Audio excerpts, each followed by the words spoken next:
Hello, everyone, and welcome to the show. It is Local Chat, episode 246. I'm your host, Will Crosby. Joining me for the second Timers Club, it's Chuck Zimmerheld. I'm the two-time champ. We had to do this already, and this is like the new version of the same bit because his OBS crashed.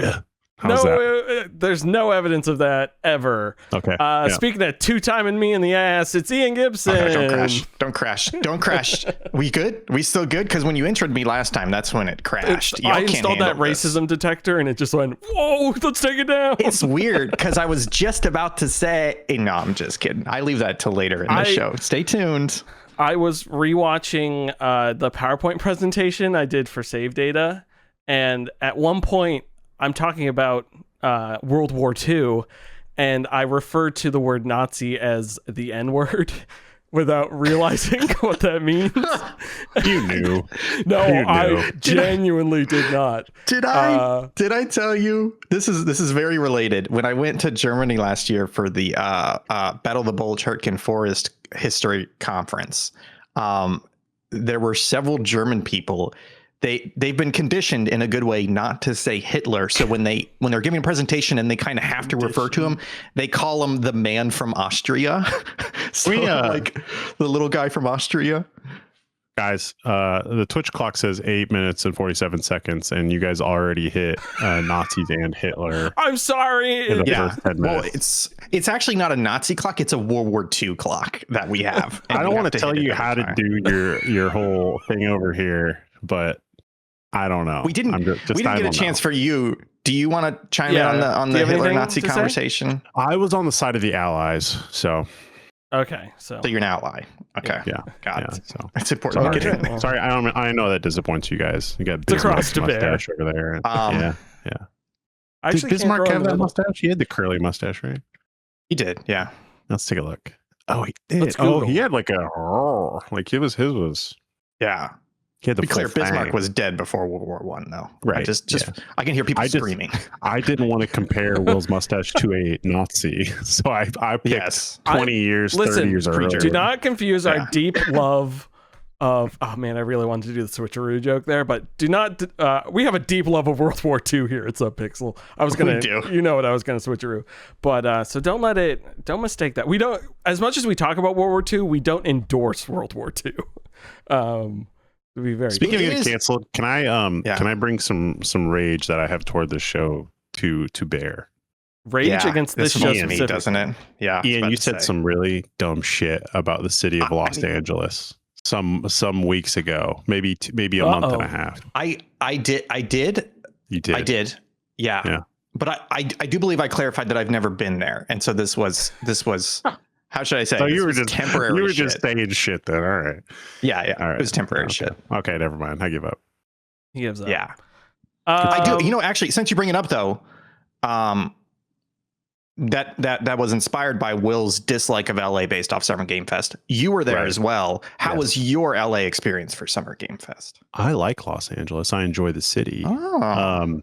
Like any city in the United States, especially a metropolitan area, like a big one like that. Different neighborhoods will have different things on offer. We were in a place that was offering us cheap venue for hosting many people. That was also near the SGF, the Summer Game Fest itself. So it was very practical. I had spent part of that weekend up checking out what's the Mission District? I went up to the Mission District, I think. Mission. Yeah, that was sick. Went up to a game store in like a nice neighborhood, walked around. It was very pleasant. When I see people talking foul, when I have to listen to Dan Riker talk all weekend, I love LA. He loves to say that when in fact he does not love LA. That's why I wanted to say something. That's fair. I've mentioned this before, but I don't think I've told you this, Chuck, which is that I went to Japan twice last year and it has ruined literally everywhere else in the world for me. Unfair comparison. Nowhere is as good as Japan. It's clean, friendly, cheap. You can get anywhere you want, anything you want. It's just fantastic. Yep. And going back to I went back to Europe like a week after I got back from Japan, and I love Europe, but I was also just like, why is this so expensive? Why is it hard to get a train? Like Japan ruins you. And I'm sure I would hate LA post Japan. Pre Japan, I would probably be fine with it. Pre-Japan, you would have been okay with it. Oh, I see. What you're PJ. Sorry. I was half paying attention. Chuck, have you seen The Odyssey? Yeah, I just saw it. I saw it in 70 millimeter on Thursday. Wow. I saw it in 70 millimeter too. Ian, have you seen The Odyssey? I was thinking about watching the telesync rip, and then I was like, I'll wait a little bit. There may be a better rip at some point. Okay, so we won't talk about The Odyssey then. But I saw The Odyssey. You're allowed to talk about The Odyssey. Will and I talked about this a little bit, where I can't see it in 1570 IMAX, and I don't like it being cropped on other formats. I think that's bullshit, and I'm pretty sure it's not going to get released for the home in IMAX full format, because Oppenheimer was never released in that full format for the home. And so it's like, and also I'm not a big Nolan fan, and the more I hear about this movie, the more I'm pretty sure I'm not going to like it. So I'm at a point where I'm like, I do want to see this movie, but I don't want to put time and money and effort into something that I'm probably not going to like. So I'm just trying to figure out when I'm going to see it and how I'm going to see it in a negative way, not a positive way that everybody else is freaking out. That's my summary. But if you want to talk about it, talk about it.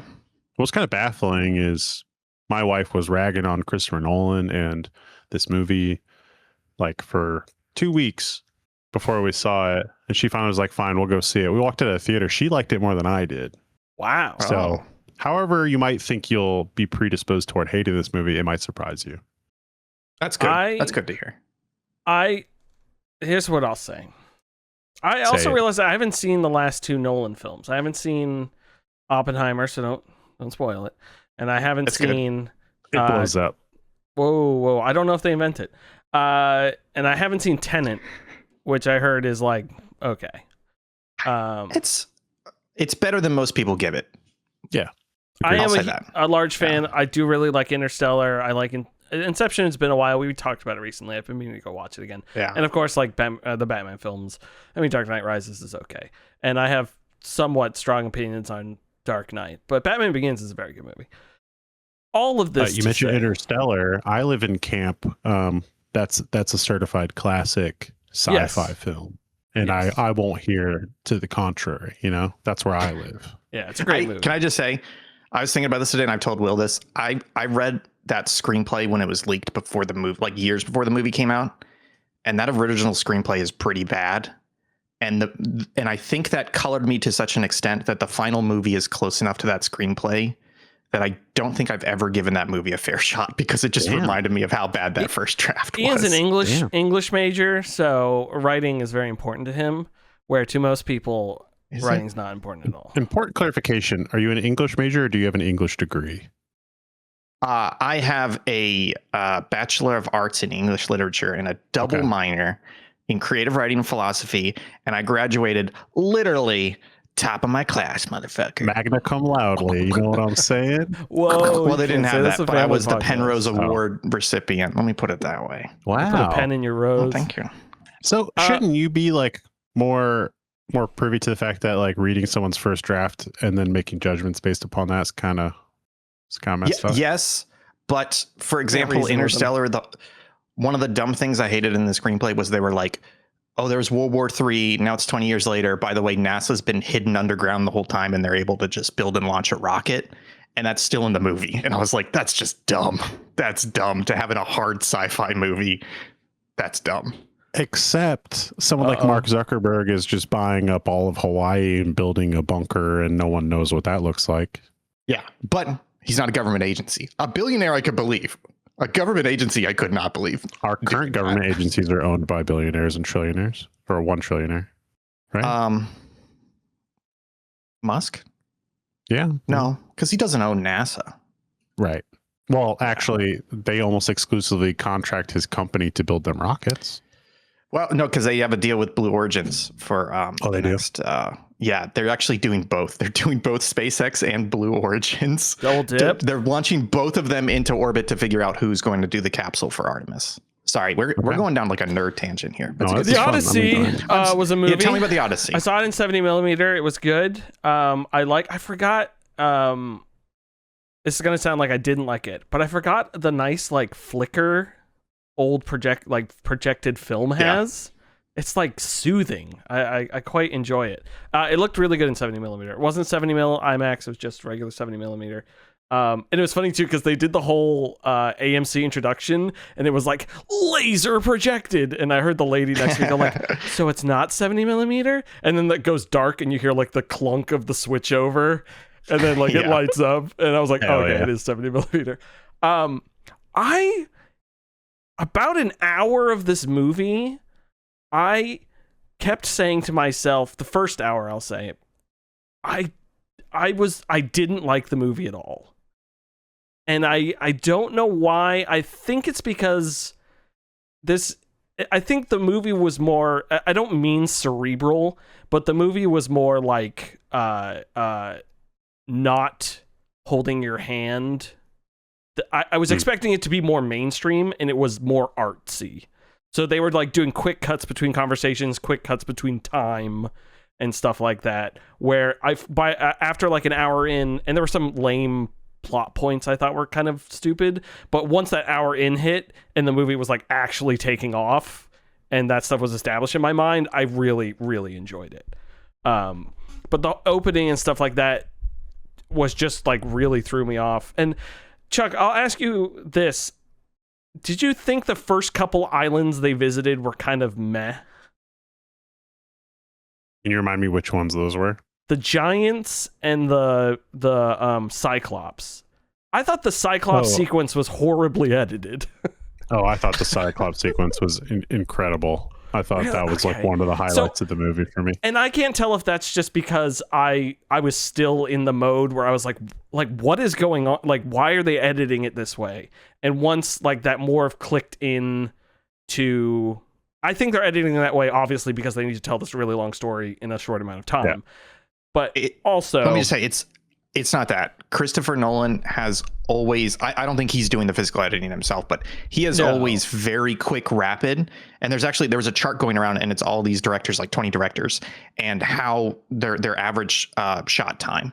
Mm-hmm. And it's like Michael Bay, one other guy, and then it's Christopher Nolan at 3.5 seconds, and Michael Bay's at 3 seconds. Everybody else does much longer shots. Nolan, for some reason, just fucking loves quick edits.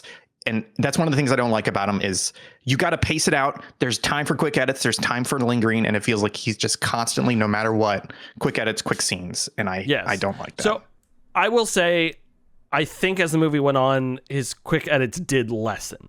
So I think that's also the reason. Okay. Is like, thinking back on that now and you saying that and me thinking through the movie, I want to say almost on purpose they were editing it quickly and then slowed it down the further it got into the movie, because you're getting into the things are connecting back and forth and all that sort of stuff.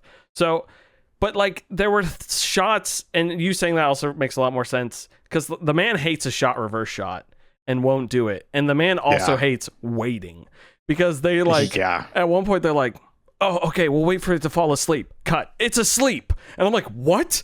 What are you talking about? It's asleep." I don't like that about him. Yeah. And that took me a bit to get over. But I think that's artistic license. It's his choice to do the movie that way. It may annoy me, but I don't think that impacts the quality of the film. Not a choice I would make. I think that's hurting him with the large format films, because there's two other films that are 70 millimeter. I believe they're both 70 millimeter, that really do long shots, and they're fantastic for the format, the large, high detail format. One is Lawrence of Arabia, these incredible sweeping vistas, these match cuts where it's like we're going to linger on this vista as we stare at it and see somebody come from the distance up closer, or we're panning across this ravine and seeing the camp below and all the people walking through the camp. Like, let me sit with that for a second, right? Like, let me get the scale. And the other one is The Master by Paul Thomas Anderson, which was shot in 70 millimeter. And there are some fantastic scenes where it's Philip Seymour Hoffman and Joaquin Phoenix, and they're having intense conversation, and you're getting like 10, 15, 20 second long shots of just staring at like Joaquin Phoenix's face close up, but it's in 70 mil. So you're just staring at him, and he's there, and he's sweating through it. Right. And it's like the large format is fantastic for showing you these details in images and letting you look at the image. And if you keep quick cutting, what's the point of the large format if you're not letting the audience fucking look at it, And that's what frustrates me about his editing style. The only thing I'll add to your list is also Hateful Eight was 70 millimeter. It was the 70 millimeter Panavision. It was the last time the lenses had been used was like Ben-Hur or something like that. Mm-hmm. And he loves his like long and he's got scene setting shots. Intro shot to that movie is like, it's like a 3-minute shot of the like camera craning up away from like the stone carved Jesus with the like carriage going by. But overall, I did enjoy the Odyssey. Karen really liked it. It wasn't something that I was like, it wasn't, and I'll use an example, Interstellar, where I'm like, I loved Interstellar. I like watching Interstellar every time it's on. I'm like, oh, let's watch Interstellar. Like, this movie is more like, yeah, it was fun. It was cool. It was nice to see all this sort of stuff.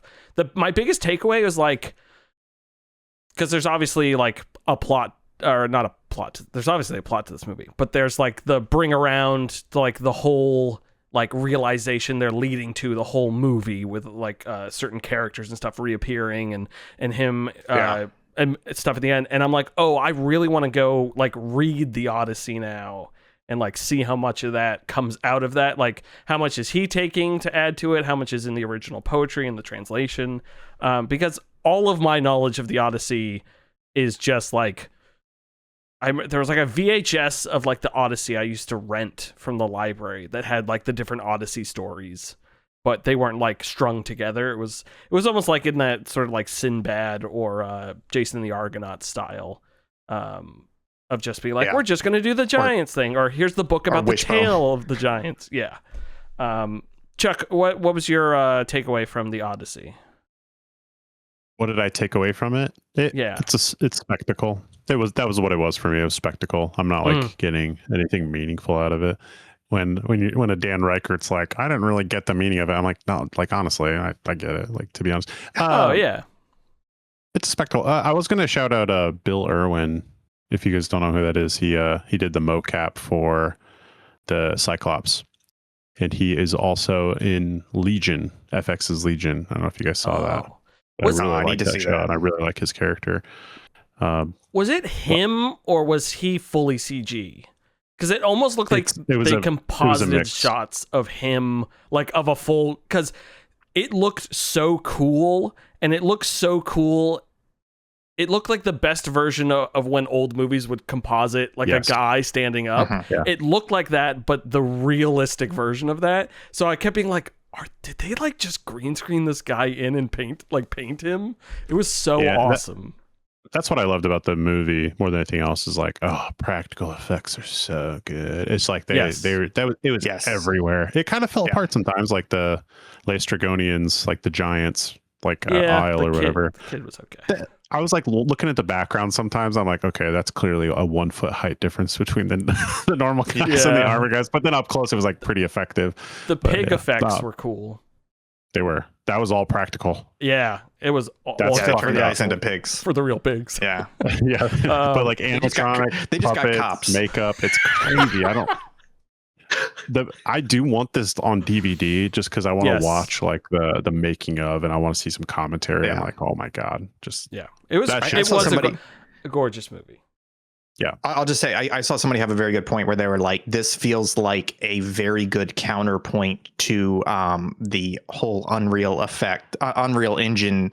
I forget what they call the dome set that has that specific term that they use, where all the movies, all the Disney movies, etc., just keep using. It's they keep calling it practical, but it's not. It's just a person in front of a screen. Yeah. I can't remember I can't remember the name of it. The wall. The theater. So that's Odyssey. That's also Odyssey. A quick addendum to our Kingdom Hearts stream. I figured out what was wrong with my monitor, and it was when I updated my NVIDIA drivers, it switched the color profile on that monitor to using their color profiles. So I clicked on a little check mark that's like don't use the reference photo from like their thing or their references, and it switched back and everything looks great on it. So nice. I was concerned I needed a new monitor. I even switched the cable and was like going crazy, and I'm really happy that solved it, because You know when you like keep adjusting a monitor and you just keep looking at it and you're like, is it right? Can't get it And then I would right. like drag a window back and forth between it and be like, no. Because I was watching your Sega stream you did, the Saturn stream, Chuck. Yeah. And I was like, no, because I can't really see Chuck that well. And I would like bounce it back and forth. It was really, really frustrating. Speaking of the Sega Saturn, though, Chuck, what have you been doing? What have you been doing to Sega? What have I done? I bought a Sega Saturn, and it's I don't know. I'm having some kind of like Xbox being what they are in 2026. I'm now having like a retroactive morbid fascination with Sega because of how many similar things I think they've both done. Sega was more drastic, right? They had a lot of success with the Sega Genesis, like an opportunity to cut in on Nintendo's. It was a monopoly at the time, right? And they launched the Saturn. Or no, sorry. Yeah, they launched the Saturn, but they kept undercutting it because they were releasing things like the Sega CD. They were doing things like releasing the 32X. Hey, let's do the 32X, like this weird fucking peripheral. I have it right over here because I bought one of those too, motherfuckers. This man's made of money. Like the Saturn was out there, and Sega was just undercutting themselves. And we talked about it on the Bombcast this week, but it's because Sega of America and Sega Japan weren't like completely meshing on business strategy and sales strategy and stuff. And they ended up, I think, cutting their market share.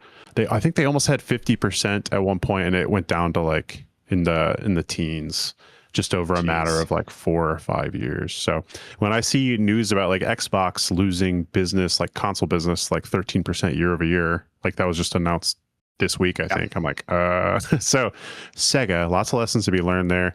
And I think the hardware is so interesting. I love the Saturn console. It's one that people like complain about a lot. I will say like the Saturn, the Sega CD, and the 32X are sort of like repairability nightmares. And that's kind of what I've been into. So with the Sega Saturn, I got an ODE, which is an optical drive emulator. So you can pop that in. I got one that pops into the video slot in the back. And it'll play cute. Like it's awesome. You didn't even have to crack it open? Oh no, my god, that's so good. It's the most expensive option for that because there's one called Fenrir, there's Saru, and I got Satiator. It's the most expensive one of the three, but it's the most reliable. It's the most compatible. Yeah. It just works. It's unlocked region. Nice. It'll play literally anything, Japanese or US or European. And that's been slick as hell. I did a stream on it. I showed how to dump the BIOS because the Satiator will help you do that, execute stuff against the memory of the console. Showed how to back up Sega Saturn games. Showed how to emulate them using the BIOS and the discs I just ripped, and then also played them on the. It's just fun going ping-ponging back and forth. Nice. And it was so fast. Like Will, if you watch that stream, it was like 18 minutes, and I did all of those things. Yeah. Which for like retro hardware activities like that, that's impressive for like how easy they've really made it. And then I got the Sega CD, and that I'm not having as much fun with. It's right here, and it's not working. So I've taken this all the way apart. It has a power PCB. It has a separate PCB that runs the CD drive, and then it also has a motherboard. And if that sounds dumb, it's because it is. It's got 3 different boards in here, and this is just an extension of the Sega Genesis. That's right. It's CDs. It's not. Right? It's not the console itself. It's just an extension. Yeah. Jesus. These are like infamous for having like blown fuses, caps leak. So often, if you have one of these, you have to set it to get recapped. This one I got off eBay. Got a little bit of a deal, but it turns out it got here and it doesn't work. And the seller's like, it worked the last time I tested it. I'm like, liar. But there's like a burnt transistor in here. So I've like been reading the Sega CD schematics, Gen 1 schematics, and kind of eyeballing like, am I going to learn soldering so I can work on this? And then I learned, that transistor is like surface mounted on copper, and you need a special tool to heat just that area and not heat it too much because you'll lift the pad. And I'm like, okay, fuck this. I can't. Buddy, that sounds like it's time for you to buy one of the little heat guns they got. Hell yeah. You should get a special tool. I've been eyeing those. No, but that will create a circumstance where I might lift the pad and like completely ruin it and create a bigger problem for myself. So really, I'm looking at getting it sent in. It's funny, like the components to replace are like $1, you know? Yeah. but really interesting learning about it. I wish I could play Sega CD. There's a lot of like crazy games on the Sega CD, like fucking insane. There's one on the shelf behind me, Microcosm, where it's like full FMV sequences and it's dithered to shit because it's Sega CD, and it's about getting in a ship and entering a human body as part of like a science project, but it's played extremely seriously. I haven't been able to play it. I did rip the disc so I could like play it on my PC or on a Mister or whatever. So I want to do that. But yeah, it's been fun just learning more about these. I specialize more on PC with things like and also with things like Xbox and PlayStation and stuff. So it's been fun digging more into Sega because I have like a really fond spot for the Sega Genesis in particular. Nice. I love it. Speaking of tinkering, I did a bit of tinkering yesterday while also doing my job, for sure, which was I now am the proud runner and hoster of a local World of Warcraft server on my home network. I saw this. An illegal operation. An illegal operation. It is a 2010 World of Warcraft server. I used Azeroth Core is the name of the thing. It was so easy I could set it up, which took a while, but it ended up working pretty well. I had to download. So all this is running off of my other PC, which is in the closet. Maybe next Pride he'll come out. But he's in there, and so yeah, I just remoted into it and like did all the server stuff like while I was working or like taking my lunch or watching Blight Club, and like so I was just like slowly working on it throughout the day and going through all the stuff. And they have a great thing where it's like, hey, here's all the requirements you need to download. So like download all this stuff, and then we're gonna take you all the way through it. And what led me there originally was that EverQuest Legends came out, which is like their answer to Classic. And I was like, oh, that sounds cool. Yep. And then I went to a Reddit post and I'm like, hey, like this is cool, but it's still a monthly fee.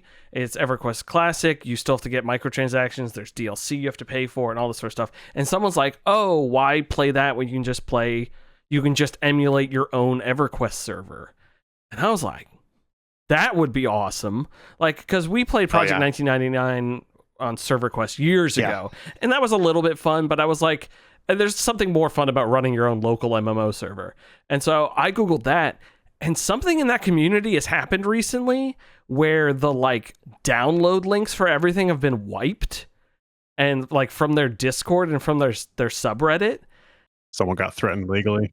Yeah, so the EverQuest thing I think has been like wiped. I did eventually find it later on, but that led me to be like, oh, can you do World of Warcraft private like stuff? And so that led me to Azeroth Core, and I installed it, and it's supposed to only run on your like local machine, but you can tie it into the local network. So it's running on my computer in the local area on my network, and so I can log in. So I have to create accounts like in the server command line. And so like I made an account for me and I made an account for Karen, so she can literally just load it up on her computer downstairs and just log into the World of Warcraft server, and it like defaults to my local realm, and then you can get in there. There's mods for it where you can add bots and a bunch. You can actually make it so like if you had enough people on your local area network to play with you, you can have like separate map loading per like client. Oh, and, and all that sort of stuff. And yeah, so they have progression stuff. There's a whole progression thing where it'll like release the expansions in order. So you'll like play vanilla, then Burning Crusade, then Wrath. But it's all left on default. I've just been lazily leveling up a dwarf paladin, and I think this weekend Karen's never played World of Warcraft, so that'd be such a cute couples activity. Good for her, right? So I think this weekend I'm gonna have her fully create her own character wherever she wants to be, and then I'll create a character in the same starting zone, and we'll just like go through stuff and play for a bit. So It's neat. It's cool. It's kind of exactly what I want because I have no interest in playing. Chuck, you might not know this about me. I play World of Warcraft once a year for 2 weeks. I start a new character, I get as far as I can, and then the next year I start a new character, go 2 weeks. It's all I do. It never changes. And so instead of doing that, instead of paying that money, I can just have my own local one and hop on that whenever I want. When you really started talking about this, I thought about, there's all those like fake MMO games where you're playing an MMO and there's a bunch of NPCs running around with you, but it's like an MMO style game, but you're not online. I know you've played a couple of them. I immediately, when you started talking about this, I was like, what if you just added a bunch of bots to the server and you treated it like an idle game where you're just like, I'm just going to have bot farms on here and I'm going to have charts. I'm going to have a dashboard. I'm going to see what the average level is. Like I would treat it like an MMO sandbox and just have hordes of bots running through it. And yes, exactly. So like you can do guild stuff. And like I said, you can have up to 1,000 bots with like, or the thing they're just like, you can run 1,000 bots. It barely like affects the server. But I wonder how detailed you can get them down because they can like run raids and stuff with you. But I don't know if they have their own lives. That's good enough. Well, so that's where I hate to say the bad word, but this is where I would love to tie in AI and have some AI agents running the bots. I could just see those charts of which ways the AIs went over time. My microcosm and just be like, I want to read the chat conversations. Like they're just it would be a little bit too difficult. But some of those Chinese models are cheap enough. You could probably get a couple dozen for cheap. But like you're talking about playing WoW the way you want to play it. Whereas for me, I was like, I want to run an MMO. Like I want that to be the game. I am in charge of running this MMO and balancing the economy and all that shit. I want the bots to start an alt-right guild that I need to deal with. I want to make a community post. And by deal with, I mean promote because they have the highest play count of all my players. So I need to surreptitiously support them because it brings me more profit. They're my whales. But yeah, it's really neat. I'm going to dive into it this weekend when I have more time, but I can like make my account an administrator account and I need to look into it. Like, can I just like give myself money and items? 100%. Stuff? Yes. Yeah. Because I just want to give myself mats and I can just sit there and do engineering stuff. And like, apparently you can get the auction house working. And all that sort of banking. Why? There's nobody else. This is where the bots are for. I don't know. All right. That's what the bots are for. But it's so. If I told like 12-year-old Will that I'd be running my own local World of Warcraft server, at home, and have a wife to play it with. This is, you have to be careful because this is the type of mentality that leads to Temple OS. So just be careful what you're playing with here. Okay. I do want to figure out extending, getting an Ethernet long enough to reach you in Jacksonville, just so we can, play. I think that'd be pretty fun. We can make that work. Yeah, that's easy enough. Yeah. Yeah, easy peasy. We'll just tap into the fiber optic, the Atlantic Coast fiber. Would you not just expose a port and let your friend play? Shh, that's illegal. Chuck, that's fucking illegal. Chuck. None of this cast. Chuck. How dare you? No wonder you didn't get the Odyssey. Well, actually, there's no version of this that's legal because, well, I guess did they reverse engineer the server? I don't know. So you have to acquire the client yourself. Yeah. Oh, so it's really just the server handler that they're providing. Yes. So, and if you search the specific client you need, the very first result is the one to download. Like, they don't make it hard to find, and you can download an HD mod for it. So it was pretty easy. But yeah, the whole website for Azeroth Core is all about like, this is for research. These other companies use it and like all that sort of stuff. So, it's really neat. It's cool. It's a dream come true. That's fun. Speaking of I was going to say real quick, I dabble in playing old MMOs once in a while. Private servers for Star Wars Galaxies. I have a very soft spot for those, especially one like Restoration. They have like the sweet spot of like just improved enough without getting rid of like the profession system and stuff that was like very special. I fucking love that. And then City of Heroes is another one where I'll pop on there, make some heroes, play through some missions and fly around and shit. A really good time. I think so. So we used to have a series fun. called Server Quest, where literally every episode in chronological order we would play like an hour of an MMO. Nice. And I think we hit both of those, I believe. Yes, those are good ones. 100%. Because the Star Wars one, we went to the player homes planet, and there were like a bunch of player homes and stuff. And then City of Heroes was really fun. That Meridian 59 one was really good. That was the like 2D sprites one where we met one other person was playing it, and they were like showing us around.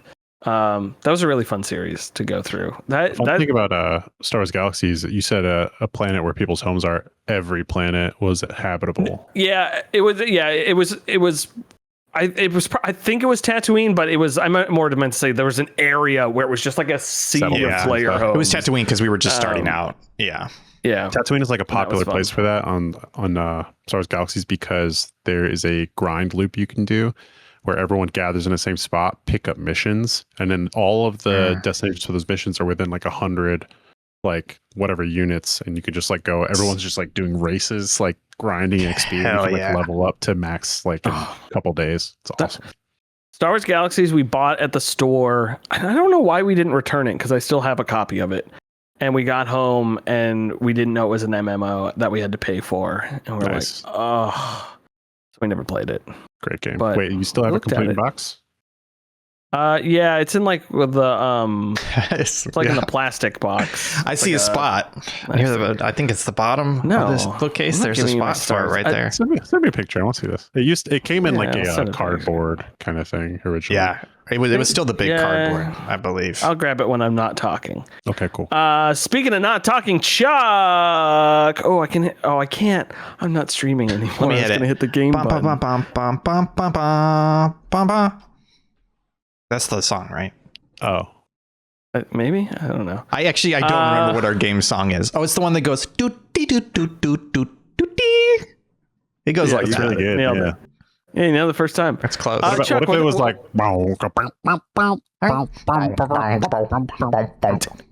Fun fact, did you know every Seinfeld episode theme was a new theme? Yes. I think I did know that, yeah. He played along to the opening every single time. To like the pacing of the jokes. And I think that's fucking neat. What else is fucking neat? The games Chuck's been playing. Chuck, tell us about the games you've been playing. Well, I find Star Wars Galaxies. What do you guys know about Thief the Dark Project? Nothing. Tell me everything. Actually, first question. I've been thinking about, I've wanted to play this game for a while. Yeah. Thief the Dark Project. Is this one of those where it's like fans have come back and made a definitive version of it? Or are you playing just the straight OG original? Like, what are the options and what's the best choice for going back and playing the first game? The fans never left, and there's a very good reason why. Of course, the game is good, but what Looking Glass Studios did was pretty early after releasing it, they released a tool, like a level designing tool with it. This is 1998, so it's like pretty nice, pretty early for doing something like that. The fans like really lobbied for it. So there's a still active community creating like fan missions. Wow. Which is like sick as hell. I think a lot of them prefer Thief 2, so the Metal Age. But Thief the Dark Project, I think the best way to play it is like get it on GOG, get Thief Gold. And then when you load up Thief Gold, you can play the Dark Project as it was, or Thief Gold. Thief Gold is just like more levels and some other tweaks. Oh, okay. Gotcha. And then whichever edition you play, there's a mod called T-Fix, and it'll do things like give you widescreen and fix like some of how the inventory works. There's some things it did that I didn't like. So I wonder if I could go back and change that. But yeah, I beat it. It took me like 16, 17 hours or something like that.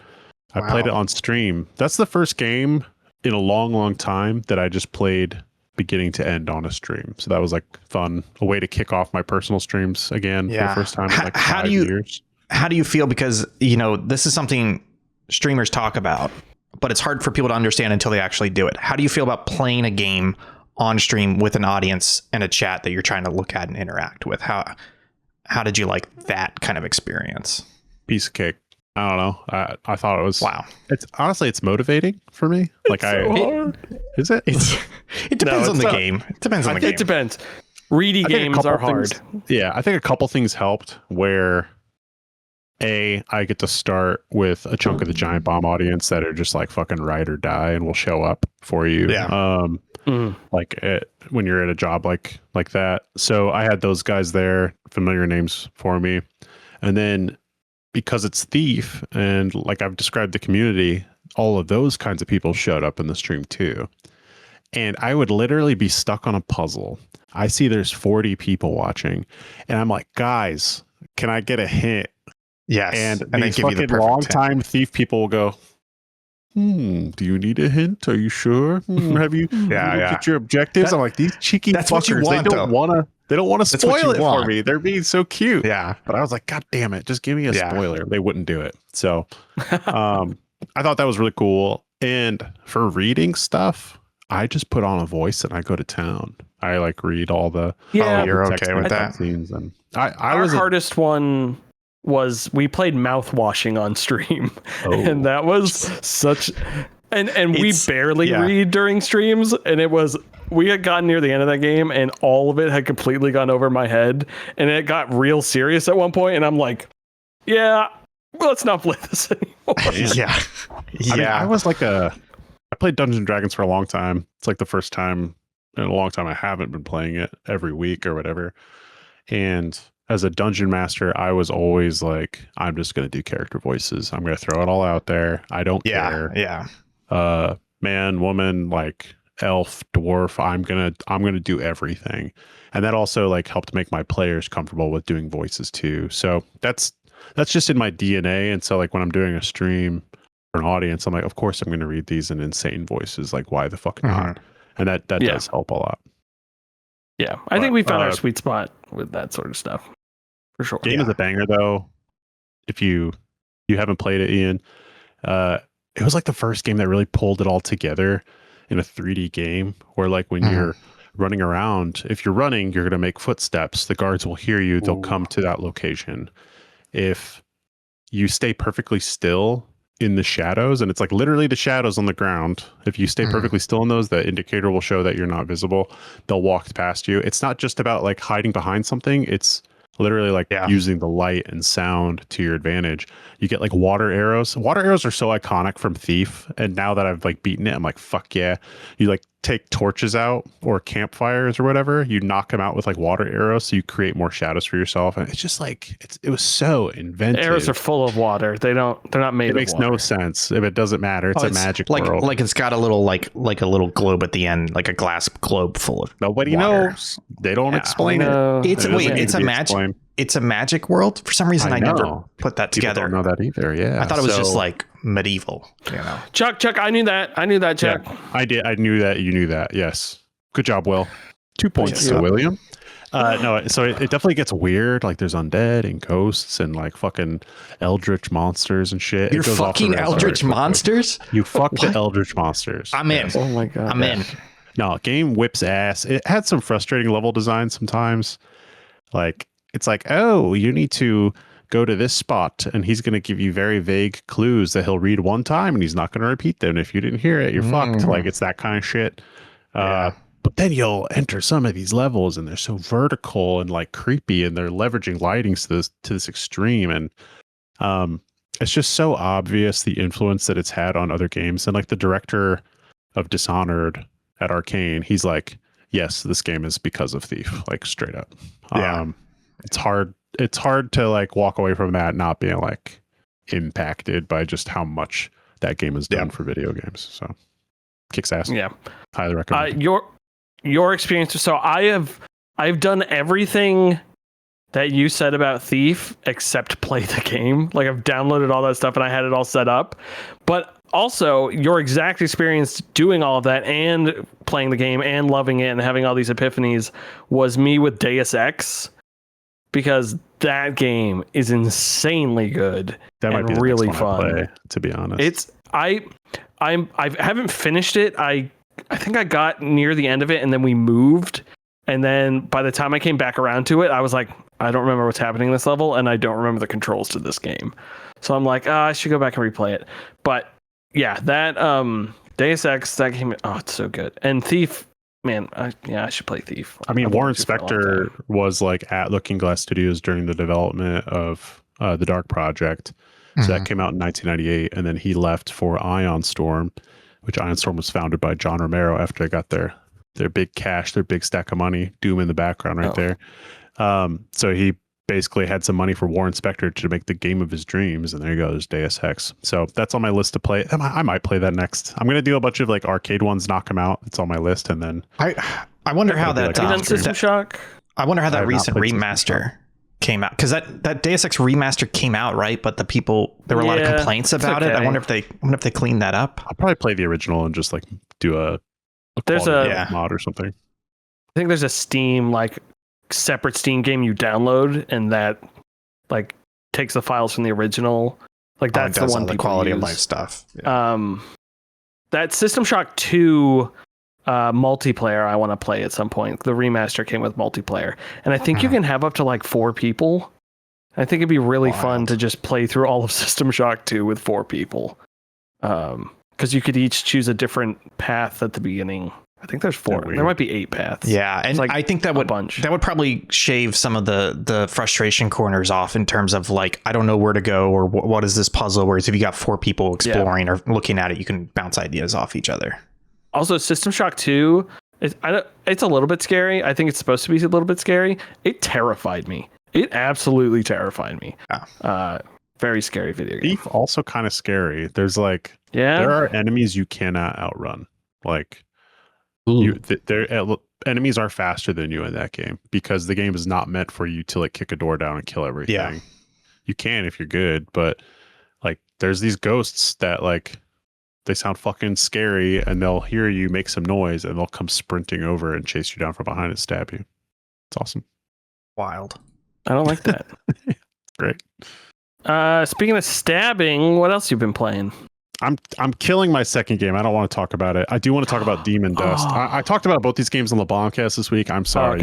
I'm double dipping on you, motherfucker. I haven't gotten to it yet. Okay, so I played more of both of these games, so I'm just happy to continue being able to talk about just real quick. Google AI is telling me that Demon Dust most commonly refers to the sublingual dry scoop pre-workout powder by Insane Labs. That's what you're talking about, right? You're going to love the Bombcast then, because I think Grub did the same thing and looked it up and found the powder. God damn it, Grub! How fucking dare you?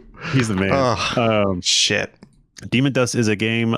I watched like Iron Pineapple's recent video. He does like his dumpster diving on games, 4 games that are Souls-likes, and he really bends the definition, which is good.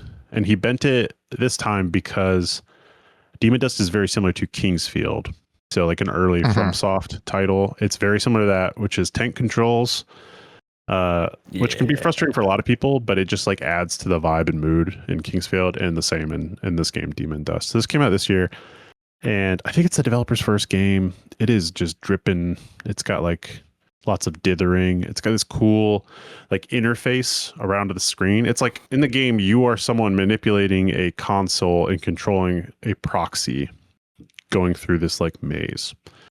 So the interface has things like your inventory will show up on the right, and you'll click it. So if you want the guy to pull out the gun, you click gun, he'll pull it out. It shows up on screen. Hell yeah. You have to point the mouse anywhere on the screen to shoot something. So like you don't aim with WASD or like arrow keys or anything like that. It's just like separate mouse controls. The mouse also has like a flashlight on it. So as your guy's like walking through this maze, you can like light up the corners as you walk, which is like very satisfying. And you'll see like currency floating in the world, and you hover over it with your mouse and that'll pick it up. If you can see it like across the room, you can pick it up. When you want to reload your gun, you click bullets. The bullets get like tossed out on the screen. You have to click all of them individually, and it loads the gun. Almost like revolver or no receiver. Ass. Yeah. It's so cool. I was like, the more I play it, the more I'm like, I don't know what this game is because there's like this hourglass on the left. And I'm like, it doesn't tell you what that is. I assume it's the dust in the name of the game, Demon Dust. That ran out. It started going like, you have 5 minutes left, 1 minute left. I'm like, what the fuck? And when you run out of time, it just crashes and you have to restart. And you don't save progress in this game. Wait, so when you say crash, does it literally crash the game? No, it's crashed. Like the console the screen you're playing on in the game is like, it crashes. Gotcha. Right, you have to restart. But I got really far in this run. It said, you've unlocked stage 2. I'm like, Stage what? What are you talking about? I don't have stage 1. So then I went in the menu. It says like Demon Dust, and every time I've gone to that screen, it says 1, 2, 3, 4, 5, 6, but I couldn't click on anything. So I was like, whatever. So in the game, I progressed far enough. I found like this weird swirly portal thing, went through it. It's like, you've unlocked stage 2. I'm like, okay. So then next time I died, went to that menu. And then there's like this mini game, and it's like fucking, I'm playing Galaga or some shit in it. And I got a good score and I beat that level. And it's like, you've cleared stage 2. And it's like, okay, now I need to go back into the main game to unlock more stages so I can beat this fucking Demon Dust thing. And I love games where you're just like, let's keep pulling at the thread and it's not going to explain it. I love that shit. I'm a pig in shit with this thing, having a really good time. Hell yeah. Sounds awesome. I love that. Yeah, man. I'm watching this. I googled it, guys. Have you heard of Demons by Dry Scoop Powder? Have you heard of that? They have that. No, I'm looking at the video on the website steampowered.com. Yes, and it looks quite fun. It's very funny that Steam doesn't own Steam.com. Yeah, I like that. Idiots. We got to get on the ground floor. It's owned by God. They should make it plasma.com. Let's move on. Next. States of Matter joke? Speaking of States of Matter, I have been playing Symphony of the Night, Castlevania Symphony of the Night, for those of you who speak English. It is a video game that I assume both of you are familiar with. I've played it before. And I'm on my Steam with machine. One of the best games ever made. Yeah. Yep. Yes, exactly. I've watched the Netflix series. Yeah. When I got my AYN Thor, I tested that out by beating Super Mario World, and I didn't feel like doing that again with my Steam machine, so I'm playing Symphony of the Night.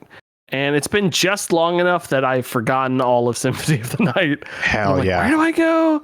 And thanks to my dumbass coworkers, I decided to play with Steam retro achievements in hardcore mode. So I didn't even get save states. I gotta find save locations and save the game. That feels good though. That's the way to do it. It feels really good, Chuck. It feels so good. I can't tell if you're being sarcastic right now. No, it feels really good. It really does. It's awesome. It's so awesome. That game is like there's a lot of consideration put into like where they place those save spots, and it adds to. And like playing again, if I was playing something like Space Ace or, Cyberdillo or something. Sure. Who didn't think that through, I would be more annoyed. But Symphony of the Night, and it's cool because like I would explore really far, see a bunch of stuff die, and be like, oh, and I reload my save, and then be like, well, let me go this way instead and see what's that way. And at one point, I'm like 5 or 6 hours in, and I like got back to a spot I had died at, and I was like, oh, I remember coming this way. That's where the damage number relic is. And I grabbed it, and I was like, oh, I have damage numbers now. This is awesome. Nice. Then you can dog walk everything in a place you died before. Yeah. And there's a couple games that I just like playing through multiple times, like Mario World being one of those, Ocarina of Time. And I like, these are games I wouldn't mind like learning some tricks in and like getting good at, because it'd be fun to play. And Symphony of the Night, it's just a good game. Everything feels good in it. And we I don't know, was it the pre-show I had mentioned Aria of Sorrow, which is the same type of game but on the Game Boy. And that is, if anyone wants to scratch their Symphony of the Night itch, Aria of Sorrow is quite fun. There's that Game Boy Advanced Collection, right? Yeah. There's an Advanced Collection. It's like something they named them funny. The different Castlevania collections. There's a DS one, and then there's a Game Boy one, and then there's like the classic retros one. And those are all pretty good. I have a huge fascination with Castlevania, despite I don't think I've ever beaten any of them other than Symphony of the Night and Aria of Sorrow. I've played 1, 2, and 3 a bunch, but I've like never gotten through them all the way. Those are games you probably want to use save states for. Yeah, because those sound like good AYN Thor travel games, honestly. Yes, 100%. And I recently got a reel about, there's a Super Nintendo port of Castlevania 1 that came out a while ago. Like someone ported it, and then they just recently added, it would be 16-bit graphics to the game instead of the 8-bit one. Oh, and I was like, oh, that's cool. And it looks really neat. It sort of looks like that Dracula game. Castlevania. No, remember that Dracula movie game we played for? I have an inbox Dracula Super Nintendo game. On the Sega CD Dracula. No, it is It's not Castlevania. I can picture the cover art. It is Bram Stoker's Dracula movie video game. I have it. Gary it's Oldman? over there somewhere. Yeah, the one with Gary Oldman. Francis Ford Coppola movie. Yeah. It was very cheap. This is the one I'm talking about. Yeah, this is on Sega CD. Right. Yeah, I want to own this. There's like they sold a combo where it's Mary Shelley's Frankenstein, Bram Stoker's Dracula, and it's all on the same case, Sega CD. It fucking whips ass. Wild. Yeah. Not to disappoint Chuck, but this is a total experience version. That's you got it that they released. Yeah, that they released later on. That's like post combat upgrade and like they reworked everything. Yeah, loser. Sad. That's why I think it was like a bargain bin or something. Because we then didn't pay for it. But look, guys, I also have Frankenstein and Dracula on Sega CD is just $50. You could buy it. Is the cover art good enough? Is it good enough to display? That's the question. It's like it's literally the cover Phalanx? art of Bram Stoker's Dracula, and then they just did some shit for Frankenstein. Yeah, that's good display. Oh, it's pretty good. It's pretty good. I gotta think about this. I don't know where mine is. Hear me, but it's somewhere over here. Oh, great. Will's wandering around the room for our audio listeners. I love that for him. Will, what else have you been playing? I don't know where it is. I also, my nephew was visiting, and he has recently fallen into a Star Wars pit. He did come to my house and go Sarlacc pit. Yes, thank you. Thank you. He kept going to his dad, my brother, going, Uncle Will has a lot of Star Wars stuff. And like looking at all the stuff around and everything. So I had packed from my parents' house all of the Star Wars action figures because my other brother didn't care about them. He wanted G.I. Joes, and I was like, cool, you can take G.I. Joes. I will take all the Star Wars figures. And then my brother and I here sat here and split them all up. Also, both remembering who owned what, which was quite weird. Yeah.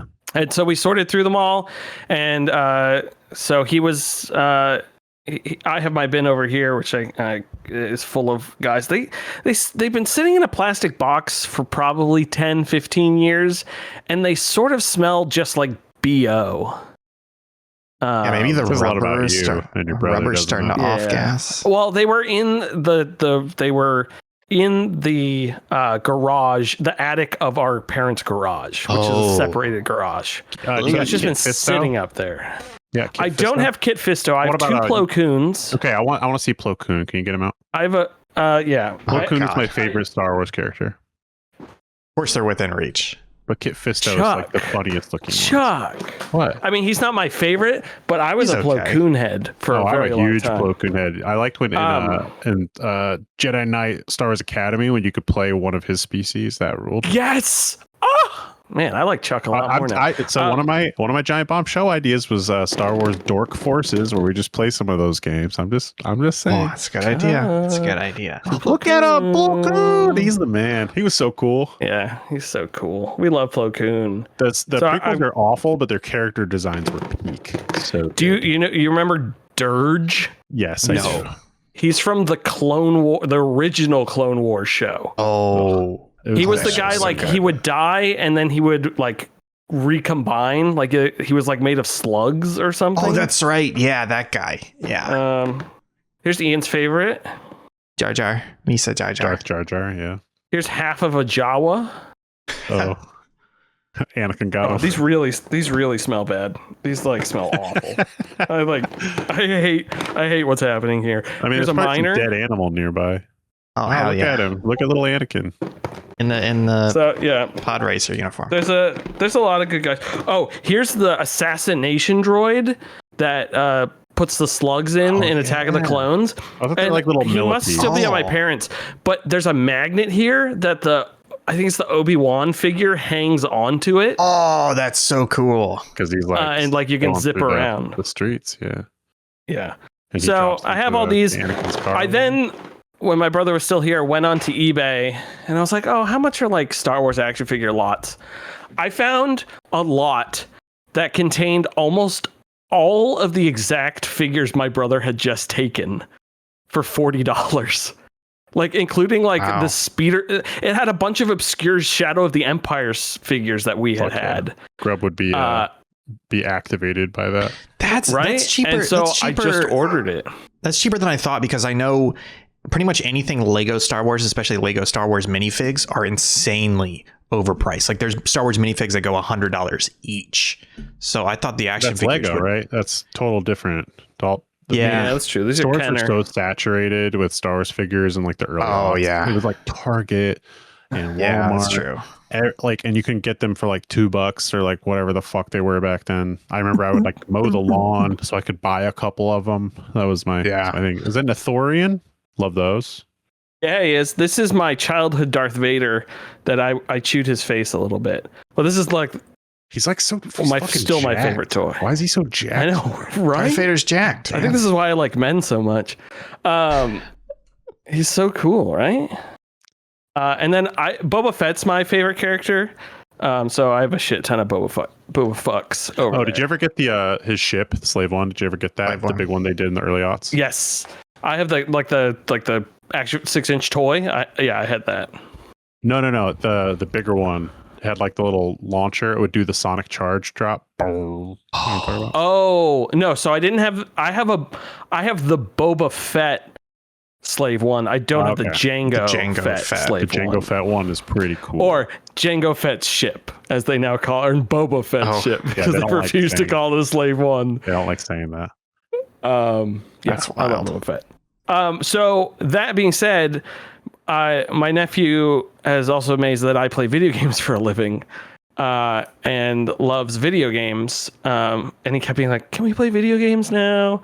And all sort of stuff. So I set up the first night he played Squadrons and Star Wars Squadrons on the Steam machine, and that has a practice mode that just lets you fly around in the dogfight arenas and spawn enemies and stuff. That's and he's awesome. 6. So he's not that coordinated, but he did quite well on using the Steam controller, flying around. He would just like fly into the ship and crash into it and bounce off, but it was all on easy. He could just like spam the shoot button, and he had a really fun time with that. And then the other 2 days, I just booted up Battlefront, and ran Battlefront, that remastered classic one, which the more I play that, I'm like, you didn't do anything to these games. The Xbox versions on the Xbox run perfectly fine. Yeah. And are less gigabyte wise. Yeah. No, PC's like and stuff like that. And they brought it to Switch and all that. But so we were playing that, and he would just like he would do space battles. And he would just fly off. But at one point, like, I was teaching him like A, B, X, and Y, and I was like, okay, to take the ship off, A, and then he learned you press A, and then you don't touch the joystick while you fly out. And then he eventually got to the point where I taught him how to land in the enemy bases and go inside and like shoot at stuff. So I was like, from where he started and like not knowing how to use a controller really at all, to like landing, he'd be like, okay, I hit A again and then Y to get out, and like playing and stuff. It was really cute. Nice. It had to be for you, especially this time of your life, had to be a very special thing to get a little preview of, right? Yes, 100%. That's awesome. I'm really excited for those moments, and like, and also now my nephews are getting older, and I just spent a week or two with my other nephew who's 7, and so like talking to him about stuff, and he was like all the things he's interested in and wanting to build models and stuff, and he loves boats and everything, so it was cool. And then Wednesday morning I sat him down with the old AV cart, and we watched VHS about tugs at work, harbor tugs. Hell yeah. In the 90s, and they had those great like synthy saxophones of like old educational videos. And then I put on a National Geographic Dinosaur Hunters, which had very early CGI. What did he think about all that? It was fun. He liked both of them a lot. Wow. Which was surprising. And the Dinosaur Hunters was a lot of like talking, and he was still just like, sitting there like watching. They were like in the Gobi Desert and stuff. It was cool. It's very cool. Nice. And then to round it out, Ian, you also played this on Tuesday, which is some Halo campaign evolved. They've evolved the campaign. If I may set it up, because I think I made a smart choice here, and it gave me a very unique perspective. Not unique perspective, but it gave me a very enlightened perspective, which is for Tuesday, I played the first mission of Halo Combat Evolved on the PC. And then I switched to Halo Campaign Evolved, and I replayed the same mission and then the next mission after that, which is when you land on the ring. And that was a very interesting experiment, just going between the two, to go from the original, which still stands up incredibly well, to then go to the remake, which is a great remake, but I feel like there's a continuing conversation between Black Flag and this and some other remakes that have come out recently where it's like, what's the purpose of a remake? You know, like we had bad remakes for a while, but now that we're getting good remakes, it's like, great, you redid the original game, but you actually got to do more than that, I think, is what we're slowly finding out. And so it's interesting kind of playing those back to back and getting a direct comparison. Before I go with some of my findings, Will, what did you think of Halo Campaign Evolved? It was good. I'm going to skip all of everything, where I'm just going to say the entire time I wish I was just playing the original. and I don't. The new game looks pretty and it plays well, but that original is also still a playable game. And that Master Chief Collection version is still such a playable version of that game. That converting it to this and making it feel different, and also changing, like, and I'm more into the story stuff of Halo, but like didn't do some things in the remake that I thought was weird. Like the guy who dives in to make it to the lifeboat, and I almost said Han Solo. Master Chief picks him up and throws him into the lifeboat. Like, you're gonna make it. They don't do that scene. They don't. No. And there's a couple other like little things, slightly different, but yeah. In the original mission, they don't reveal that the Covenant are blasting into the life pod ports to invade the ship, and you come across that naturally. Where in the remake, they do reveal it. I'm pretty sure they do that in the original, because having just played it, I believe it's the same. I believe it's the exact same voice line they say in both of them, where they're like, "Oh, interesting. They're using the life pod ports to board the ship." Yeah, because I believe they say that. Just the way the moment played out, it played out earlier, and I was like, "Why are you doing this now?" And not, I don't know. It was weird. They also closed off a door that you could go through in the original game, and not that matters, but I was like, why did they like leave it half open so you can look through it, but you can't walk through it? I'm like, why are you doing this? This is a door that you can walk through in the original game. Yeah. Anyways, I did enjoy it. It's still fun. It looks really good, but yeah. And they've added, like, when we did the Halo playthrough, there's that section on that second level where you're going between the groups of Marines, and it can kind of get a little confusing. And I think in the remake, they did a good job of being like, here's all the signposting and the guidelines to get you to those different Marine groups and get through it properly. But the whole time I was just like, I kind of wish I was just playing and I think that's more nostalgia than the type of game, but I still think it is a big conversation. Like, why are you pushing this over the MCC version? I mean, other than to make more money. But part of it's to have Halo land on PS5 as part of your anti-console exclusivity, which they're kind of rolling back. But the other thing is also Halo Studios is in such a shitty position, like internally, like they are a non-functioning studio, that I can totally see them being like, hey, how about you guys just put it on Unreal Engine 5 and just remake the first game? Can you at least do that fucking project as practice? And I'm pretty sure that's a big reason for them to do this as well. That's true. Yeah. And it's not doing bespoke, like fucking Bungie based engines that have been forever.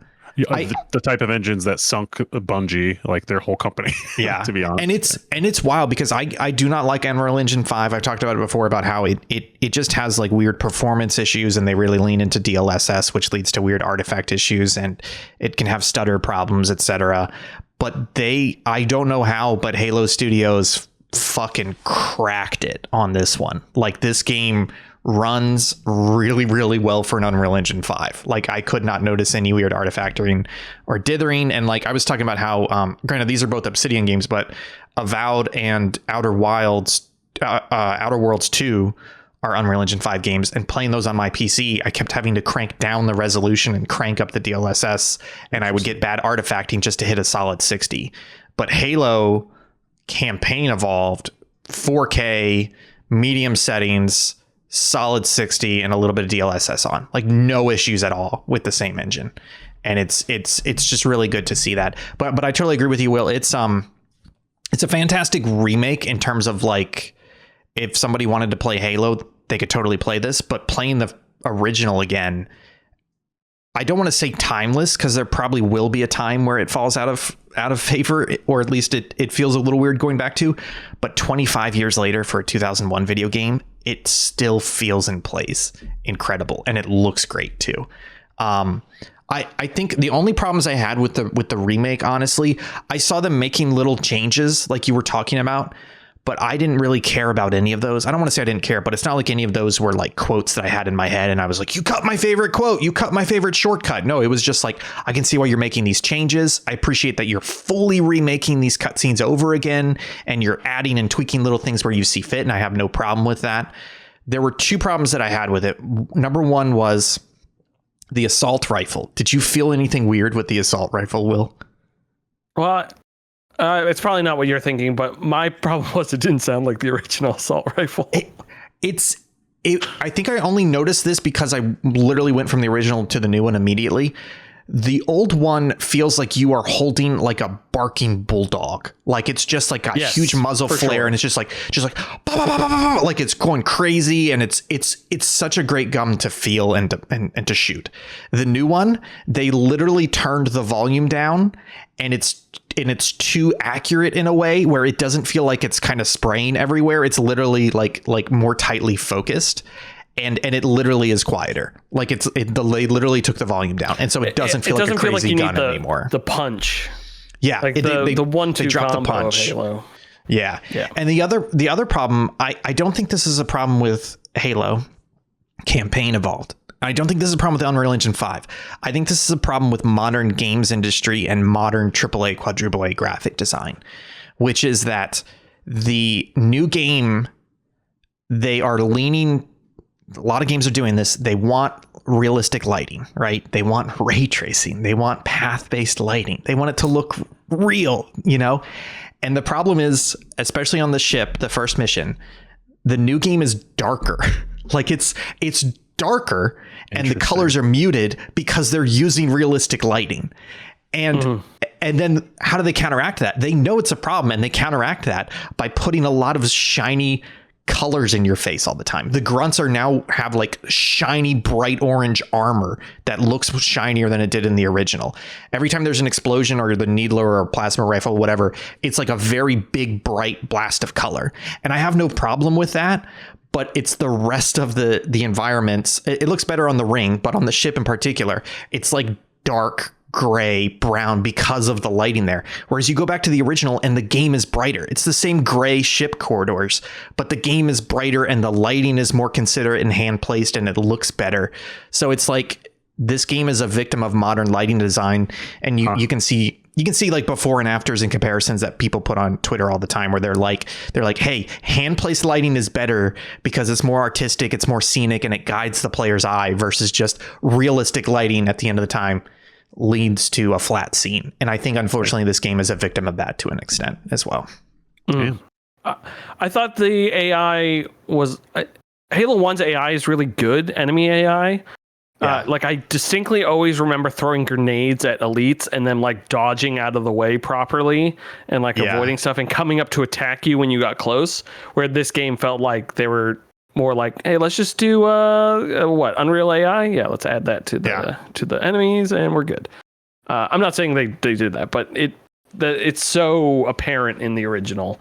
And again, that change doesn't bother me as a remake and someone discovering for the first time, but as a big fan, I'm just like, oh, the whole time it just made me want to go play the other one, which I think I will. It really just comes down to what do you want from a remake? We now have, between Black Flag and Halo Campaign Evolved. Sorry, I keep saying that just to be clear. We now have 2 perfect remakes in terms of they are perfectly remaking the original game, but they're adding quality of life tweaks and they're making it look much better, etc. And it turns out that's just, even though we've been wanting that forever, it turns out that's not actually what we wanted. We wanted something more than that, you know? And I think, I'm going to be interesting to see where remakes go from here. Yeah, go ahead. Black Flag Resynced sold 3.5 million copies in 2 weeks.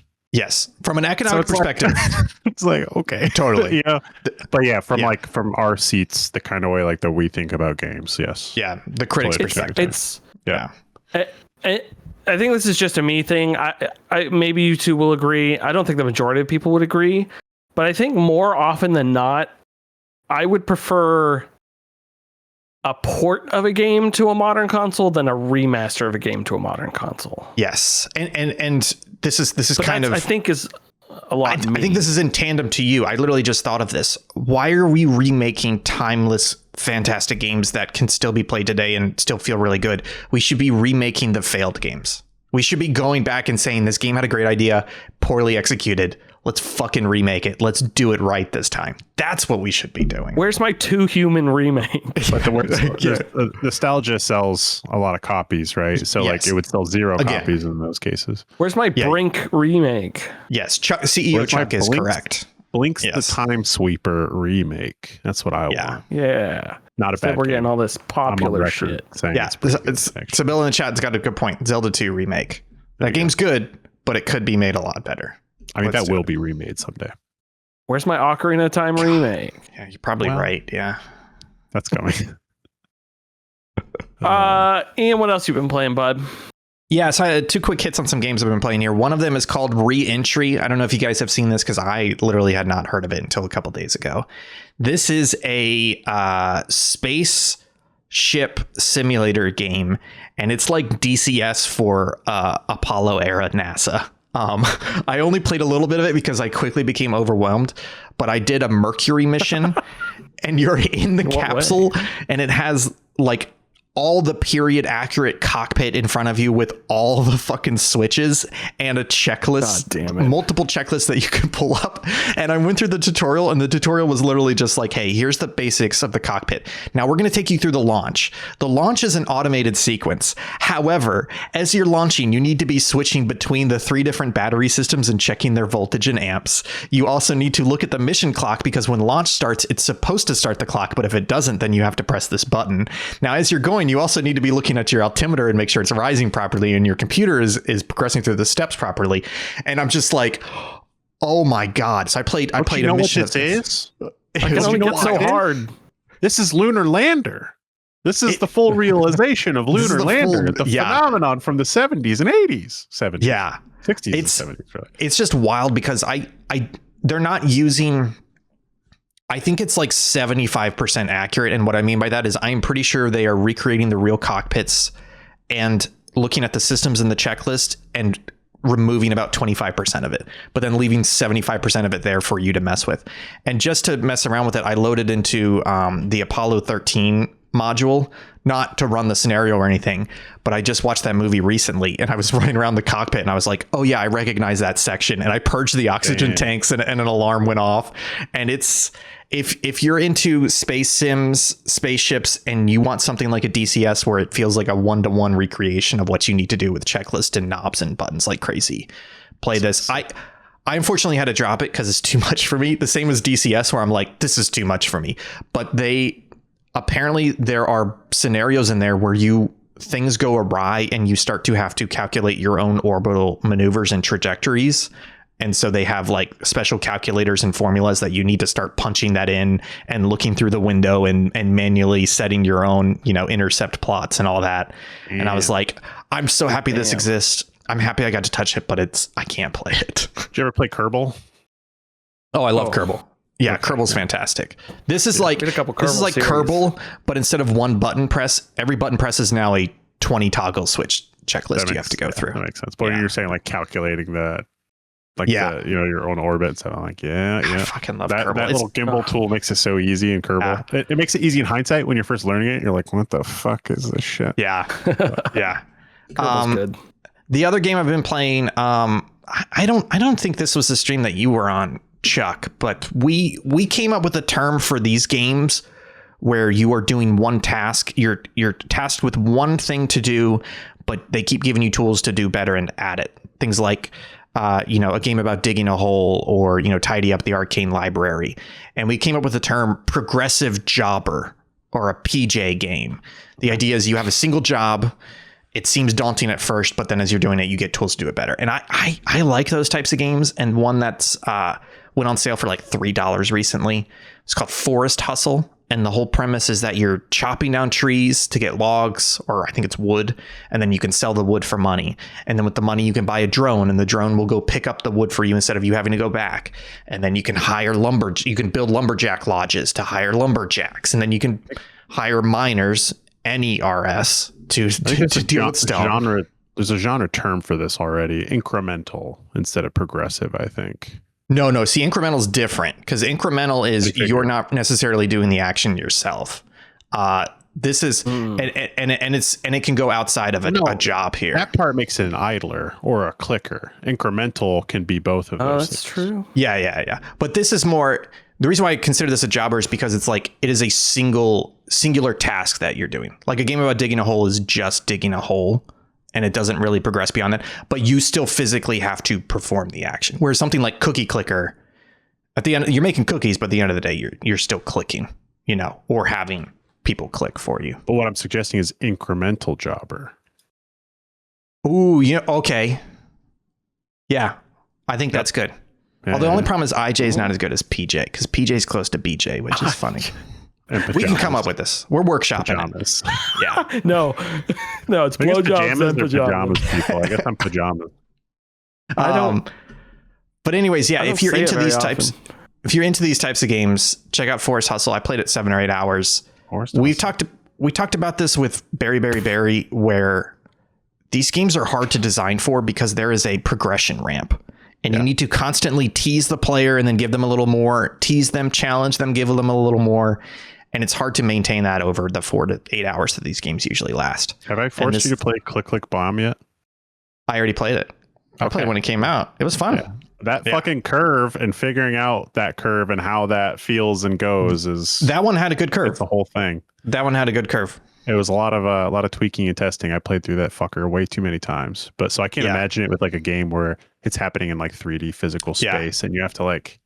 and they're constantly adding new mechanics on top of it, and then an idle aspect to it as well, where all of a sudden you got workers off to the side. Yeah, that's awesome. So I'm continuing to enjoy my dive into this like niche genre here.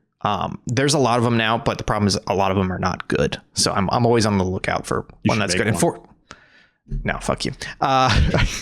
I did that a while ago where I bought a bunch of Godot lessons and I was like, I'm going to make a game. And I took the Godot lessons and I started to make a game and I put my outline of what I needed to do.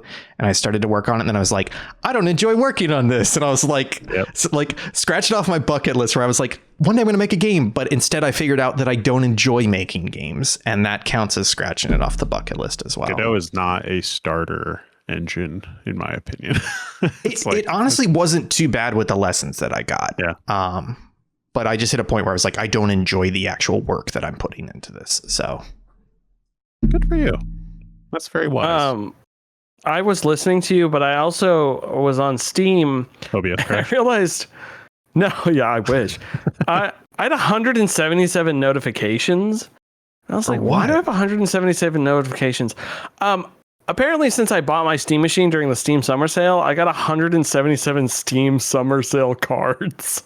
Oh, Jesus. I wish they would let me fucking buy a Steam machine. Oh, and they're that's funny. They're like 13 cents each. I should just sell all these. You'd make your money back. Yeah, that's like make all $17. $1,500. Yeah. I did get an email telling me I was in line for a Steam controller, but I didn't need a second one, so I didn't buy it. I got it. Yeah. I need one. Anyways, yeah, those are the games that I played. Re-entry, Forest Hustle, and Halo CE. Fun. They sound real good. Okay, let's get through this quick.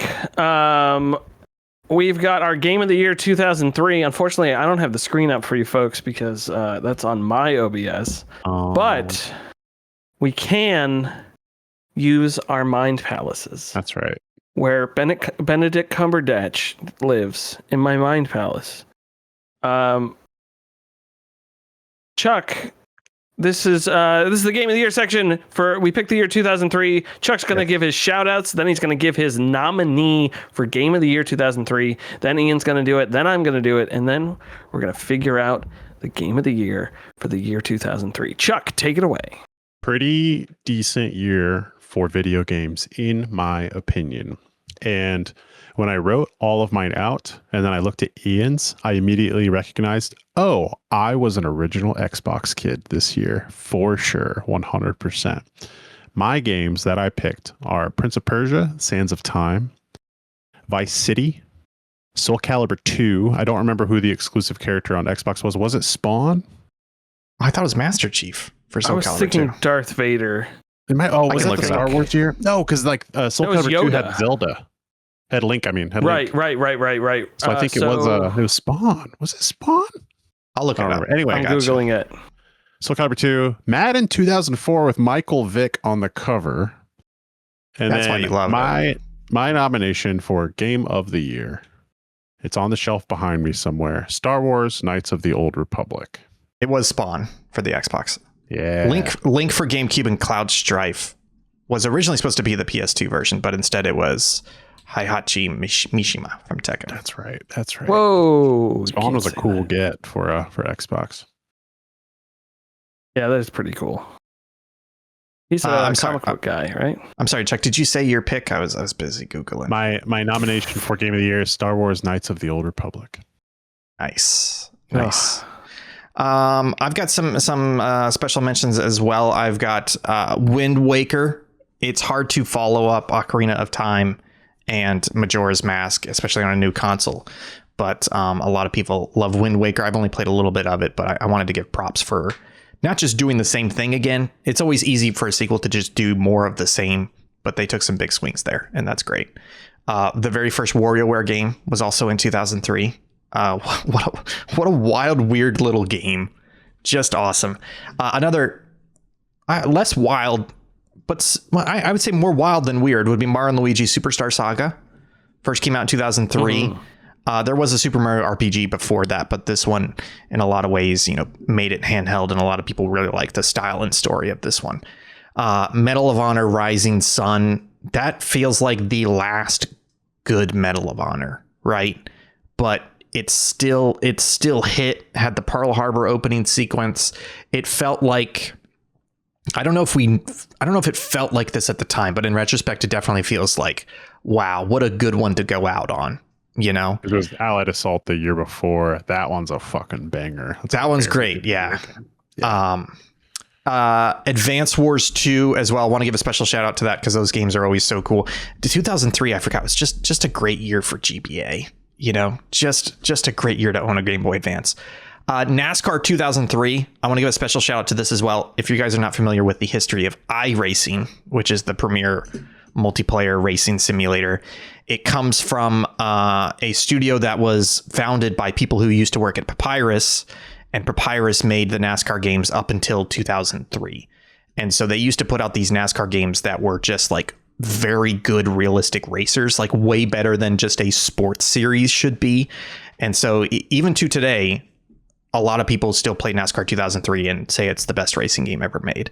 So this feels like kind of like Medal of Honor Rising Sun in a way where it's just like, this was the last good NASCAR game.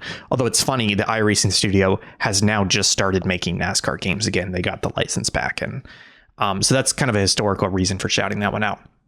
But my Game of the Year 2003 is a game that I don't like this series now, but when it came out, this felt incredible. Talking about Halo and how it just feels like a very good, cinematic, awesome story. I'm, of course, talking about Call of Duty 1, which came out in 2003. I played this game over and over again. I played it again last year all the way through. I remember in 2003 playing it on a road trip on a laptop in the back seat, and just like trying to hide the screen so I could play the night levels. And there's just something about Call of Duty where 2003 was right in the middle of that like World War II history renaissance, and at the same time the FPS single player campaign renaissance. And Call of Duty felt like the perfect nexus of that. You know, those opening levels, hiding behind the cows, going through Carentan, just a fantastic game that still feels good. And it doesn't have as much of a pedigree as something like Halo in terms of like kicking off first person shooters on a console in a way and kind of defining a control scheme or anything like that. But it's still a fantastic game in its own right. It's a shame where that series has gone, though. I wish they didn't treat it like a cash cow. It sucks. Will, how about you? Was I supposed to make my pitch when I was reading off my list? Did I mess up? Do you want to go back and make your pitch? Yeah, just real quick. I want to bop through. Madden 2004, the reason this one is important and is widely considered the best Madden game of all time, like dead ass, is because this introduced like franchise mode and like what everybody liked about franchise mode before monetizing the shit out of it. It's essentially like everything everybody likes about Madden pre-monetization, where like doing, I don't remember if this one had Superstar, but like they just made each player's like feel actually unique and gave you a lot of like those playmaker abilities like on the field that made everything feel special. Kind of harkens back to if we're like thinking of like Tecmo Bowl and shit like that, like just some of the broken players. This gave you that feeling with players like Michael Vick, like the escapability. It just like let them stand out. Vice City, Grand Theft Auto 3, like one of the best of those ever made. And then Vice City. How many years did this come out after GTA 3? I don't remember, but just like really good stories told in video games. Not my favorite format of 2 years but after. Needs a mention. Soul Calibur 2 is just like a banger of a fighter. Felt really good. The story mode was even fun. I remember just like burning a ton of hours on that. And then like I mentioned, Spawn being in that edition also like appealed to the edgelord in me at 13. Prince of Persia: Sands of Time. Look, I'm not saying Blinks did the time thing better. I'm just kidding. It did not do it better than Prince of Persia. This felt really fucking good to play. This is the one where they're like, okay, you're going to be running on walls and shit. A translation of what was really special about Prince of Persia on PC and that like realistic rotoscoped animation style brought to 3D. It just like felt so awesome to play. When you pulled something off, it felt amazing. Oh, you can just rewind it and try again if you didn't. Star Wars: Knights of the Old Republic is one of the most important computer RPGs ever made. It has one of the best stories of a CRPG ever made, with like a phenomenal twist ending that just like freaking blew my mind. And this is a game that people keep reaching for and replaying and begging for a remake of. The characters are all phenomenal and memorable. HK-47 is a fucking standout character that I'm like, I want him in everything. You know what I mean? No, I do like this game changed Star Wars, not just like games about Star Wars. It turned like this High Republic era into something that could feasibly be used in TV and movies, and it like literally did go get used in TV and movies after this. This spawned, you know, an MMO out of it. Like it inspired sort of like an MMO that was like more character driven with these companions. And KOTOR is also the game that set the template for BioWare. Like they were doing it well in like Baldur's Gate, obviously, but this game really like solidified this 3D companion based RPG that had just like the right amount of crunch and like a really amazing story paired with it. So that's why it's my nominee. Nice. That was very well put. For me, no, this is wrong. Sorry, you know how sometimes they get it wrong? It's a Windows release. I was going to say Tom Clancy's Splinter Cell, but it's technically a 2000. I thought about that one too, and I also saw it was a Windows release. Yep. Yeah, it's funny. All the things you're saying about Thief. So I replayed the first Splinter Cell late last year, and all the things it does similar to Thief, where obviously it's inspired by it, but just like how well it does that stuff and like the little details is crazy. The director of Splinter Cell said like there would be no Splinter Cell without Thief the Dark Project, which is quite a cool statement. Yep. Then I will pick my next game, which came out on the Xbox in 2003, because I was an Xbox boy as well, which will be Burnout 2, Point of Impact. Love the Burnout games. I think we started with one and just I got all of them. Burnout Revenge was my first 360 game. Just Burnout games are awesome. They were such a fun racing game, exploding and driving fast and having a fun time. So Burnout 2, Point of Impact. Microsoft's Flight Simulator 2004, A Century of Flight, came out in 2003. This was like the definitive Microsoft Flight Simulator we played as kids. I remember betting my friend $5 he couldn't land a plane, and then he did it, and I don't think I ever paid him because screw him. This is the one that basically lasted until the 2021, right? Yeah. 100%. Yeah, this one had legs. What was your second game you just said? So you said Splinter Cell, Flight Sim. What was the other one? Microsoft, it was Burnout. Burnout, thank you. Burnout 2. Yep. Point of Impact. Microsoft Flight Simulator 2004, A Century of Flight. It was fun. It was a great time. I love flight simulators. My dad had a lot of, we had Jane's Fleet Command and Jet Fighter, and we had a lot of those games that I didn't particularly like as a kid, but it was what we had. So I just played so much of it. I like them now, but as a kid, you're just like, what's going on? I'm flying an airplane. Oh, and it was a good time. Next up, we've got Pokemon Ruby and Sapphire. Folks on the channel know I'm not a big Pokemon guy, but Pokemon Ruby was a game I borrowed from my friend, and I played a lot of it, like his end game save. And I remember he made fun of me because I taught, is it Kyogre? Is like the Kyogre? Kyogre, sorry. Kyogre. I taught him like swim or something, so I could like swim around or surf. Thank you. Because I just didn't know. Like I Googled that you could teach a Pokemon, and I would just like walk around and not catch Pokemon, but fight Pokemon. So Pokemon, I mean, I think that's my favorite art style for Pokemon games. I think it's all downhill from there. GBA was like a peak for a lot of shit. Black and White looks pretty cool. Indiana Jones and the Emperor's Tomb. I played the shit out of this game. What was that on? It was on Xbox, Windows, and PS2, and Mac OS. I played this game so fucking much. I love this game. It features cover art from Drew Struzan, which is awesome. It was like all this ancient Chinese lore and stuff, and you're like fighting in Hong Kong. And I remember going to like a nightclub, and the whole like menu for the game is like this ancient Chinese temple, and it plays like all these gongs and stuff as you're going through it. I remember having a blast with this. That's why I was so excited when they announced that Great Circle one. So I was just like, oh, finally a good another good Indiana Jones game, because I really liked this game. It's just a fun time.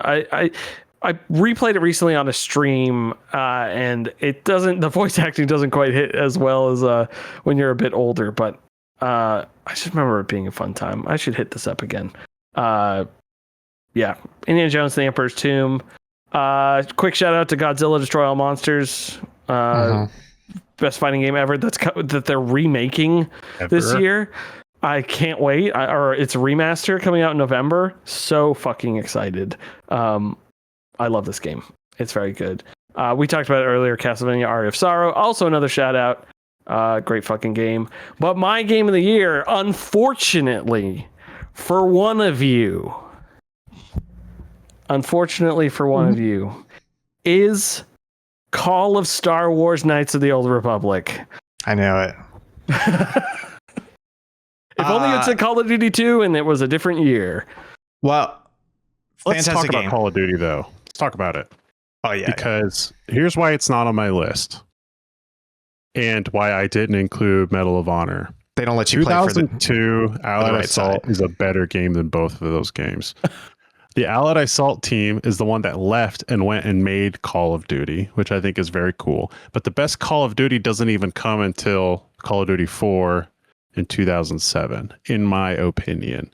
I think like they started like this is a hot start with Call of Duty, but I think those other entries like overshadow it. You know what I mean? I don't think so. I think 1, 2, and 4 are pretty much all the same quality, honestly. Although 4 story is fucking weird, to be honest with you. 4 story is when it starts to go off the rails. I haven't played these in a long time. See, that's the thing is I played 1 and 2 recently, and they're very good. So I don't. The only qualm I have with is the idea of 1 and 2 being worse than 4. In my mind, they're all kind of the same quality, and it's really just what do you prefer, modern or World War II? I have not played Allied Assault in a long time, though, so I do think I need to go back and play that. That's got the really iconic version of like storming the beaches of Normandy. Yes, like that really fucking good version. 2's opening at Omaha Beach isn't as good. Although I think it's Point to Hawk is what they do. Call of Duty 1 and 2, are the stories anything other than World War II? It's just World War II, but I should say the stories are really like you're playing 3 or 4 different soldiers, and so you see that soldier going through a historic campaign, but it's not crazy yet. Like gotcha. Like they 2 get, was my that favorite. 4 starts to get. But I think I agree. I think 4 is the best Call of Duty because I think that's the one that's like, hey, what if we told a really good story as well as make a really good video game? See, my problem with 4 was it was 4 is when it went over the top unrealistic. And I don't like that. Like, I'm okay with it being over the top realistic, where it's like an exaggeration of reality, as opposed to 4 when they're just like nukes are going off and all this shit. And I was just like, nah, this is straight into like military fantasy, you know? Yeah. Will, we didn't give you space for like your reasoning behind Knights of the Republic, so I want to hear what you love about it. Knights of the Republic, it's probably one of the first RPGs other than Morrowind that I played. I just remember being like, oh my gosh, a Star Wars game. This is still around, what was I, 10 when this, or 9 when this came out? So still around the time where I like, especially with Morrowind, I was just like running around robbing people and not playing the actual game. Star Wars Knights of the Republic, I remember distinctly like playing the game, getting to, is it Taurus? Is the first planet? Is the first planet. Yeah. Taurus, and like I remember figuring out like getting the Sith armor to break into the Sith place, going through there, going down and doing swoop bike races, and doing the are they rat ghouls? The rat, it's like a rat, yes, rat ghoul plague and all that stuff. Mutated people when they got infected by the rat ghoul virus. That's right. Yes, and I always remember. And normally, like leaving that planet, I would then go to like probably the wrong planet and not do as well, and like not realize I wasn't playing well. And then later on, I played it. So here's the other thing with Star Wars Knights of the Republic. I've started it multiple times. I've never beaten this game because every single time I've played this game, my save game has corrupted. Yeah, I was just about to say 3 or 4 different platforms. I've never played this game. Crazy, and I feel like I've missed my chance because every time I look up how to play this game, people are like, "It's horribly broken and very difficult to play today." Original Xbox. If you have an original Xbox, that's where I'd play. Yes, 100%. I don't. So I played through 2 last year on backwards compatibility on the Series X, and that was fucking great. The game's amazing. It's a very cool game. So I need to go. The problem is I've played through that opening of 1 so many times, but I think I can manage it again. But it's just run that shit so fast. Yeah, like, and all the stuff you're saying about it is like so much of my Star Wars knowledge comes from those games, and like learning species and going to different planets and the Upadabadara, like the different voice lines because they're all canned. Yeah, and then my favorite is one is the one with the there's the arena and they're like ladies and gentlemen, the mysterious stranger.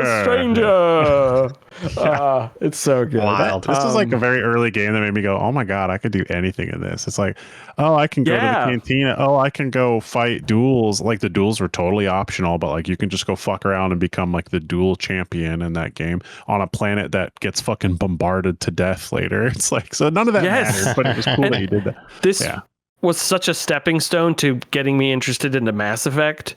Because I remember like Mass Effect was coming out and they're like, oh, these are the guys that did Star Wars Knights of the Old Republic. And I'd be like, oh, I guess I could try something that doesn't have Star Wars in it and see how that goes. Which I've been trying to get. Karen's finishing up Ghost of Yotei, and I've pitched to her playing through the Mass Effect games next, and she seems quite interested. First one doing will be rough for someone that didn't. Well, the Legacy or the Legendary Edition. That's how I played it recently, and it's pretty pain free. It's the 2 engine, right? Cool. Yeah, they did a really good job with the Legendary Edition. Yeah.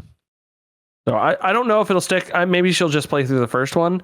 But I was, I went into there was a Reddit thread about what is your favorite like forever living species or something, and someone brought up the Reapers.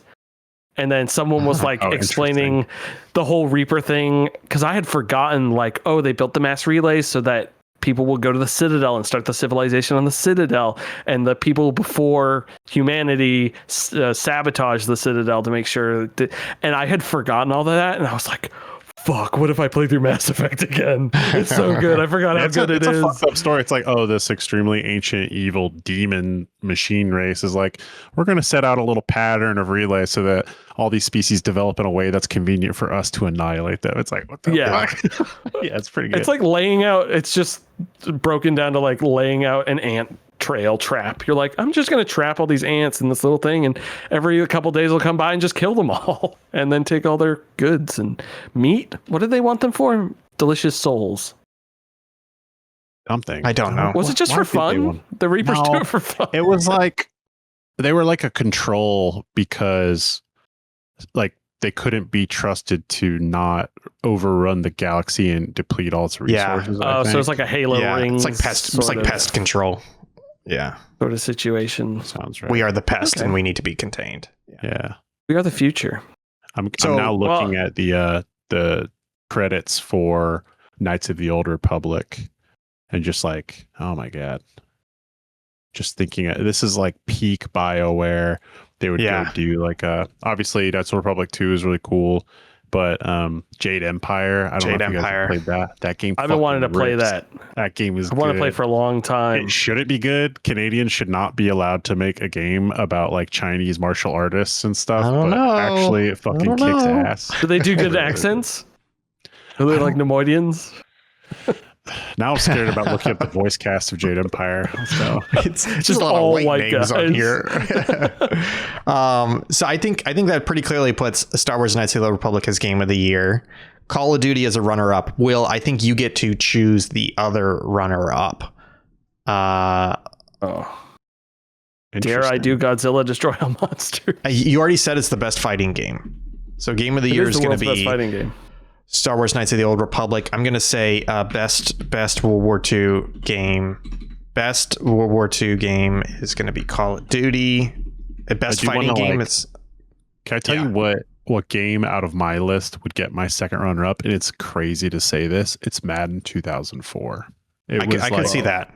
It's that. It is the Madden game. It is the best one. It's the one that like created all this goodwill that carries it into like this decade. It's nuts how good that was. I was trying to remember what is the NFL 2K game around then that is so good people just keep adding new rosters to it for modern.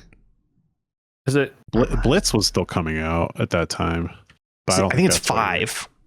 Yeah, it's 5. It's ESPN NFL 2K5, and there are still roster updates coming out for it. That's a 2004. That's wild. That's like a TO on the cover, right? Yeah. So that was like a time when like the license wasn't just exclusively with one fucking publisher, and like things were interesting and they were competing, and now it's like they just have a vice grip on the shit, and it sucks now. It's okay. Well, when the Saudis own EA next week, we'll get interesting things back. It's crazy. They're not going to be EA's not going to be a publicly traded company anymore. That's crazy. They'll be out of early access. That's good. Funny. I like that, Will. It's good. Unfortunately, I do need to report real quick that outside of it looks like one actor on Jade Empire, they are all white people. See, that makes me want to play the game. Dawnstar is voiced by a Chinese woman. So if you had to rank the eras of racism, I think early 2000s racism is up there. It's weird. You're on though, the cusp of getting better. It's weird because the game is such a love letter to like Chinese cinema. Yeah, that's the thing. It's not full racism. They think that it's okay. They didn't mean it, but it's still there. That's crazy. Hell yeah. Didn't want to hire any Asian actors. John Cleese is in this shit. He's not an Asian guy in it. But yeah. Damn. But he's also in Elder Scrolls Online. He'll do voice acting in anything. Love that guy. He's a slut for voice acting. What's the third game here, Will? Yeah. Lots of good choices. Oh, no, I said Godzilla. Oh, did The you? best fighting game. That's an best fighting Godzilla. game. That's an insane choice. I like it. Godzilla Destroy All Monsters. Godzilla's a lizard? All right, you want to do the full readout, Will, and take us out of here? Yes. Game of the Year for 2003 is Knights of the Old Republic. Sorry, Star Wars Knights of the Old Republic. Best World War II game is Call of Duty. And best fighting game, Godzilla Destroy All Monsters. That is it. Folks, thank you so much for tuning in to the wonderful Local Chat podcast. I've been your beautiful and handsome host, Will Crosby. Joining me this week was the lovely Chuck Zimmereld and the fantastic Ian Gibson. Yeah, thanks. I apologize for all the OBS crashes that you did not notice throughout this because I'm the king of editing. We will be back later this week with nothing, but we'll be back next week with more delicious Subpixel content. Subpixelfilms.com and patreon.com/Subpixel. Sign up for our newsletter. It's absolutely free. Sign up for our Patreon. It's absolutely free. You can give us money to get your name and things, and I think Ian sends you his feet or something. But the newsletter's free, and we write about that all the time. We just had one out where I wrote about why the mouse and keyboard's the best gaming controller. And then a couple other things that were in there. Read about what we're all doing. Yep. Chuck, anything you want to plug? Giantbomb.com/OGU is my labor of love currently. You can go and track your progress, and if you've played the most important video games in history, which certainly bias my choices during this 2003 exercise. Thank you. Hell yeah. Ian, is there anything you want to unplug? Yeah, we're playing Kingdom Hearts 3. The game's awful. Fuck. And just real quick, I think the last stream we figured out why it's so bad. Kingdom Hearts games are bad, but they kind of play okay. So for Kingdom Hearts fans, it's a good game that plays good. Kingdom Hearts 3 is Kingdom Hearts, which is bad, and it's a universally bad playing game. So it's a double bad game, and it's miserable for us to play through it. So check us out when we continue playing that next week. It's awful. I like that was set as the game we were playing during the stream. Hell yeah. Did I not change that? I don't think you Whoops. Folks, thanks so much, and we'll see y'all next time. Bye. Oh, I have to